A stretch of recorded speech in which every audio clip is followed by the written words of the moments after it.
Padma bridge বাংলাদেশের একটি জাতীয় সম্পদ। আমরা সকলেই এই ব্রিজ সম্পর্কে কম বেশি আমাদের সকলেরই ধারণা আছে। এর আগেও কয়েকবার গিয়েছি, আবারও আজকে এই ব্রিজের যাত্রা শুরু করলাম। 7/12/2025 খুব সকাল সকাল পদ্মা ব্রিজে আমরা ঢাকা থেকে রওনা হয়ে মাওয়া মুন্সিগঞ্জ প্রান্ত থেকে ঠিক ব্রিজের ওঠার পর থেকেই আমরা ঘড়ি ধরে পুরো ব্রিজটা কভার করতে চাই।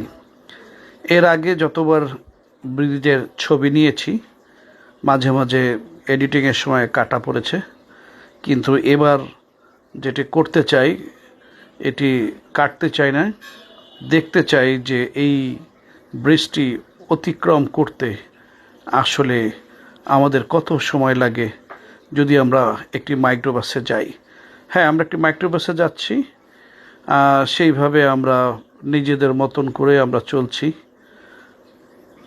অত্যন্ত সুন্দর প্রশস্ত এই ব্রিজের উপর যে রাস্তা, এবং আমরা চলছি। আমাদের যিনি গাড়িতে পরিচালনা করছেন দক্ষতার সাথে তিনি আমাদেরকে নিয়ে যাচ্ছেন। বরাবরই আমরা তার সাথেই আমরা যাই, এবং আমাদের যে কোনো কাজে আমরা তাকে সবসময় আমরা সাথে নেই, কারণ তিনি একজন দক্ষ গাড়ি চালক।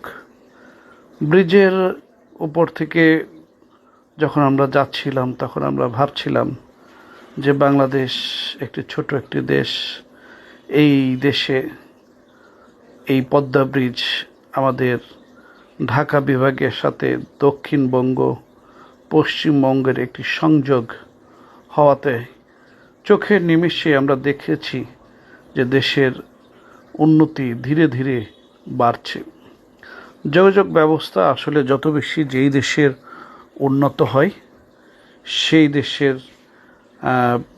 ব্যবসা বাণিজ্য ব্রিজের দুই প্রান্ত অথবা জাতীয়ভাবে এটির উন্নতি হয়।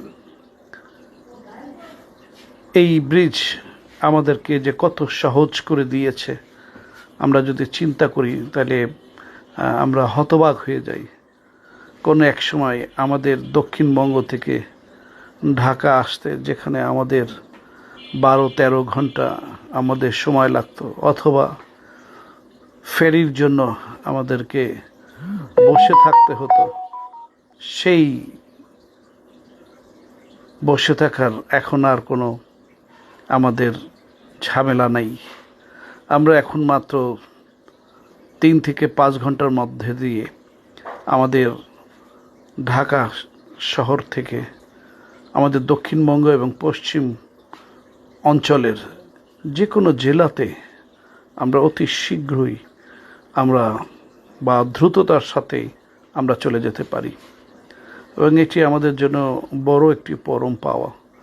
বাংলাদেশ সরকারের এই সিদ্ধান্তের জন্য আমরা ধন্যবাদ দিই। যে কোনো সরকারে আসুক না কেন, আমরা মনে করি যে সরকার এরকম বড় বড় যখন পদক্ষেপ নেবেন তখন আমাদের দেশ আরও উন্নত হবে। আশা করি আমাদের বর্তমান সময়ে সরকারও তারা এরকম বড় বড় প্রজেক্ট হাতে নেবে যেখানে জনগণের উন্নয়ন হবে, দেশের উন্নয়ন হবে, জনগণের উন্নতি হবে, ব্যবসা বাণিজ্য সমস্ত কিছুর জন্য আর কি। বিশ্বের মধ্যে পদ্মা ব্রিজ একটি নামকরণ হয়ে দাঁড়িয়েছে। অত্যন্ত সুন্দর এবং অত্যন্ত দক্ষতার সাথে এই ব্রিজটি পরিচালনা করা হয়েছে, তৈরি করা হয়েছে, এবং এখন খুব সুন্দরভাবে আমরা এই প্রান্ত থেকে ওই প্রান্ত আমরা চলে যেতে পারি। এর আগে আমরা দেখেছি যতদূর সম্ভব বাসে 5 থেকে 6 মিনিটের মধ্যে আমরা এপার থেকে ওপারে বা ওপার থেকে এপারে আমরা চলে আসতে পারি। আশা করি এবারও ঠিক তার ব্যতিক্রম হবে না। তবু আমরা ঘড়ি ধরে থাকব যে আসলে আমরা কত সময়ের মধ্যে এটি আমরা পার করতে যাচ্ছি, এই ব্রিজটি আমরা পার করতে যাচ্ছি।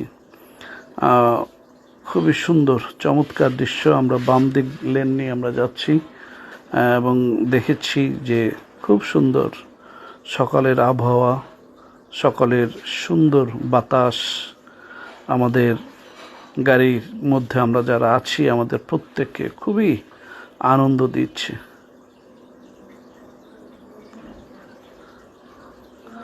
পদ্মা ব্রিজ আমাদের দেশের একটি অহংকার এবং একজন দক্ষিণবঙ্গের মানুষ হিসাবে এটি আমাদেরও অহংকার যে সমস্ত বাধা জয় করে এই ব্রিজের উপর দিয়ে এই প্রজন্ম আমরা পাচ্ছি। ইতিমধ্যে আমরা মূল ব্রিজ আমরা পার করে এসেছি এবং এখন আমরা শরীয়তপুর জেলার জাজিরা পয়েন্ট আমরা অতিক্রম করতে যাচ্ছি। বাম পাশেই একটি ক্যান্টনমেন্ট আছে এবং মাঝখান দিয়ে আমরা চলে যাব সেই মাদারীপুর জেলার ভিতর দিয়ে ফরিদপুর ভাঙা হয়ে এবং তারপরে ভাঙার থেকে আমরা বিভিন্ন জেলাতে আমরা মোড় নিতে পারবো আর কি। আমরা ধন্যবাদ দিই যে আমরা 6 মিনিটের উপরে আমরা ব্রিজটি পার করতে আমরা সক্ষম হলাম। ধন্যবাদ দিই যারা আমাদের সাথে আপনারা এতক্ষণ ধৈর্য ধরে ছিলেন।